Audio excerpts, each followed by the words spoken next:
I didn't grow up in the church. My dad was raised Jehovah's Witness, and it left a bad taste in his mouth for organized religion. We started attending church as a family in my early 20s, after he found people that helped him overcome some of his concerns about organized religion. That wasn't when we became religious, though.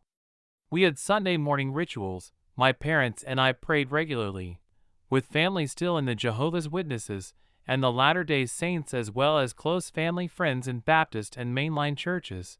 I had lots of intelligent, thoughtful, insightful adult insight into theological questions available to me when I was growing up. I've also always been incurably curious.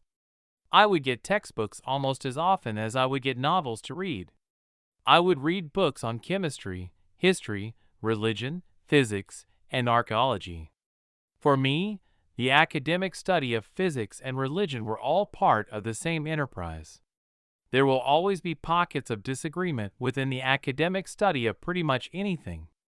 For a completely secular example, I once listened to a debate between a climate scientist and an economist about the best way to best work to solve our climate change problems, and the approach that each would take was very different. They both agreed that climate change is real and needs to be addressed. The climate scientist wanted to outlaw fossil fuels and other pollutants. The economist wanted to tax them. I don't know which method is better. But I do know this. Over time, attempts to control pollution will converge on those methods that yield results. No matter what the division between academics, over time, they will tend to grow together. But until it happens, it's always hard to guess who will. Blink first. Looking back in the history of various academic subjects, you can see this. In the mid-19th century, there were a few different ideas of inheritance and the mechanics of evolution that have since been absorbed into the mainstream, others that have fallen completely out of favor. As I grew into a young adult, I spent more and more time in computer science, popular level physics, and theology, and less time in biology. I just didn't have the knack for biology. I didn't have the math chops for advanced physics, but a computer could do the math for me for basic physics when I needed it. When I was in my mid-20s, theistic evolutionists weren't taken seriously either by biologists or theologians. I had already come to the place where I wouldn't challenge a fellow amateur expert in their own subject. This left some of my theology-minded friends suspicious of me when I wouldn't directly confront evolution. I explained why I didn't think it needed to be the kind of fight that it often became.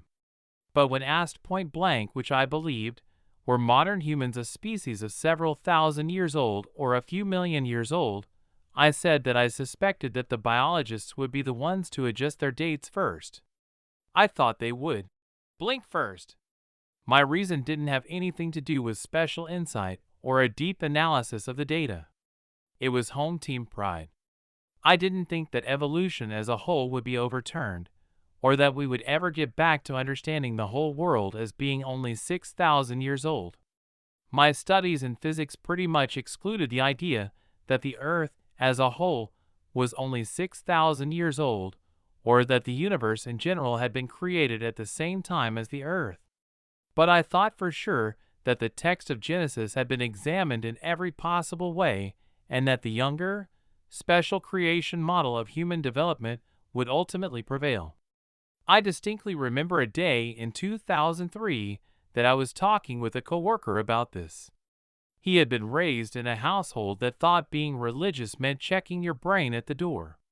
Then, by providence or randomness, he ended up in the same cubicle as me, a youth pastor with a degree in ministry, and a guy just completing his MDiv. The topic of the MDiv thesis was various views on Genesis. I was a little better at Hebrew than he was, so I helped him check his work a couple times, and the youth pastor was better versed in history than either of us, so it was interesting to listen to them go back and forth on various interpretations. Our atheist cubemate had been stuck in our cube because they were organizing cubes by stats, the best 4 in a cube, the next best 4 in a cube, etc. And we were cubicle number 2. So we were numbers 5, 6, 7, and 8 for performance on the floor. On a particularly slow day for calls when the guy getting his MDIV was out, he asked me about the ages of the patriarchs in Genesis and the 7 days of creation. I told him that there were a variety of ways to understand these things, and that archaeological finds in the Middle East revealed similar ages for King's List and the like. This meant that it would mean very little to me if the text turned out to fit the context in which it was written. I told him that the reason I didn't think it would be Bible students to blink first was because the text had been examined so many ways already. In 2009, Dr. John Walton released his book The Lost World of Genesis 1. It made a mild splash. I wouldn't read it until 2017. Not out of any kind of spite, but simply because I was preoccupied with other things. I had it on good authority that Dr. Walton laid out a good case for his model, and I didn't need the details. I don't actually care about evolution. Among subjects of deep study, biology is one of the less interesting to me. After reading his book, I was very impressed with how well he laid out his case, less impressed with how far his case took us. Since then, the floodgates have been opened for theistic evolutionists, though. Michael Jones of Inspiring Philosophy, Joshua Swamidass, and Cy Gart are some of the most vocal advocates for Christianity and evolution to live side by side. They accept the paradigm of evolution as it would be presented in any college textbook, and they thereby reject the theological methods of interpretation most commonly applied to the first 11 chapters of Genesis just a couple of decades ago. My home team pride aside, it was definitely theology that blinked first.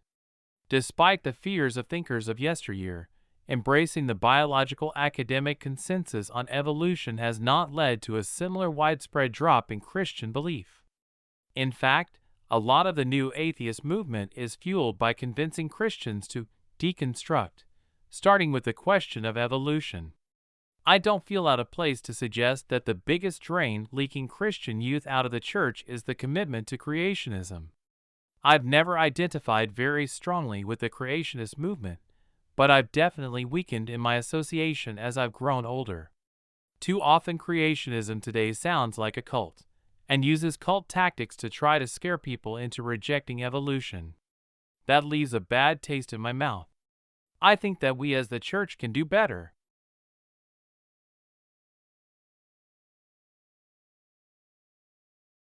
Thank you for watching my video.